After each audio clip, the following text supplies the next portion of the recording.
Hi everybody, this is Alex. I'm sorry I couldn't be there today, but I did put together this presentation of images and observations I made about boots over the summer. The music that you're hearing right now is a cover of Nancy Sinatra's These Boots Are Made for Walking that was recorded by Sam Phillips for Robert Altman's film Pret-a-Porter, and these images were all taken at the Metropolitan Museum of Art. Walk all over you. Now, the first image that I thought of when I heard this topic was this one from 1935 by René Magritte called The Red Model. And there's just something still very mysterious to me about this classic surrealist image. And I'm going to conjecture that it has something to do with our innate sense of what should be outside the body and what is of the body. So I began my exploration of written sources with Claire Sorrow's extensive introduction to boots in the Encyclopedia of Fashion and Clothing. Sorrow is a graduate of our program and currently a curator at Drexel University in Philadelphia. I also read Dr. Steele's analysis of how fetishes and fetish clothing have been appropriated by the fashion system, and from it I took two interesting observations. The first is that in the West, small feet have been popularly associated with feminine beauty, while big feet and heavy boots are equated with masculinity. And the other is a quote from Ernest Becker that whereas the foot is a low and dirty testimonial to our degraded animality, the shoe is the closest thing to the body and yet is not the body.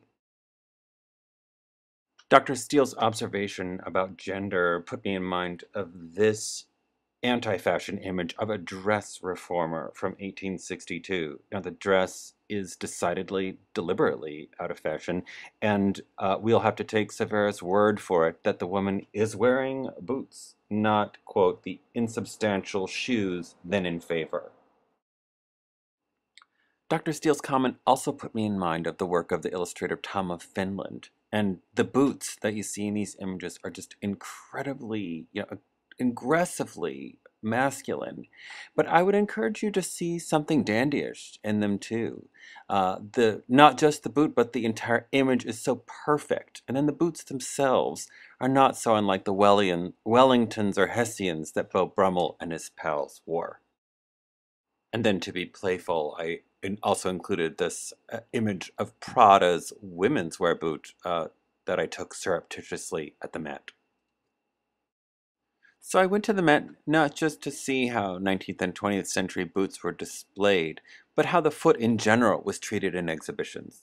One thing you start to notice at the Met right away, as in this statue of Vishnu or the necks of a male figure from the Congo, is that for much of the world and much of the time, no footwear was really necessary at all, and artists just put the naked foot in, perhaps because that was one way of acceptably including nudity. I did include this Buddha and the following image to show you that even non-Western cultures did include boots. Now, the Greeks did do a lot of boot, but they also did a lot of sandal, as in this statue of Fortuna from the 1st century AD. I was really struck by this guy, this Roman emperor from 250 AD. He is entirely nude, except for these magnificent open-toed boots. Pretty hot. It seems noteworthy that we have a fashion designer to thank for those. Now, I took over 100 images of boots at the Met, and I lost track of the number of media. Everything from engravings like this one to this veneer piece, to the stone, marble, bronze that we've seen already, to this unbelievable 16th century Flemish tapestry called The 12 Stages of Man. Of course, the modern sensibility prizes the oil painting above all, and this is a good one by Velázquez, but we are of course talking about the 20th century in this class, so here's a delicious one by Max Beckmann, and possibly my favorite painting that I saw Florine Stetheimer's really great Cathedrals of Fifth Avenue. In general, and this is relevant for our exhibition, when the Met shows a three-dimensional figure, the foot is lower and de-emphasized. No surprise that in fact the head tends to be what is emphasized. So our exhibition will be reversing that expectation. The head, after all, is where ideas come from, whereas the boots are of the earth. The exception is in paintings like this one, Moses and Aaron before the Pharaoh from 1537, which is hung so that the shoes are at eye level. That's great, because I think these are my favorite shoes at the Met. If you ever happen to see a pair like this on eBay, put in a bid for me.